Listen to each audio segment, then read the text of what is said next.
এই তলোয়ারটির ওজন 10,000 পাউন্ড। এটি উল্কাপিণ্ড থেকে পাওয়া লোহার তৈরি। যে এই তলোয়ারটি টেনে বের করতে পারবে সেই সুন্দরী নারীর সাথে বিয়ে করবে। কিন্তু গত 3 বছরে কেউই তলোয়ারটি টানতে পারেনি, ফলে সেই নারী একাই রয়ে গেছে। তবে তাকে চাওয়া পুরুষদের লাইন শেষ হয় না। কেউ তরুণ, কেউ সাদা চুলের বৃদ্ধ, তবুও সেই নারী কাউকে পছন্দ করেননি, কারণ সে এমন একজনকে খুঁজছিল যে তার থেকেও শক্তিশালী। এই দিনে গোসল শেষে স্নান চাদর পরে নারীটি একা সমুদ্র তীরে এলেন। যারাই তার কাছে এগিয়ে গিয়েছে রহস্যজনকভাবে তারা মারা গেছে, শুধু একজন ছাড়া। সেই ছেলেটিকে দেখে নারীটি ভয়ে হতবাক হয়ে গেল, কারণ 3 বছর ধরে কোনো পুরুষ তার এত কাছে আসতে পারেনি। তাই সে তার সবচেয়ে ভয়ঙ্কর আক্রমণ ছুড়ে দিল ছেলেটির দিকে।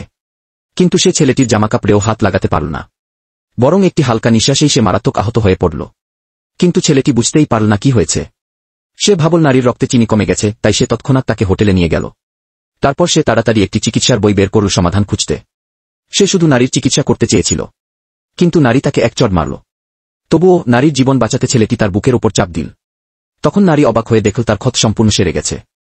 পরদিন নারী ছেলেটিকে তলোয়ার টানতে নিয়ে গেল।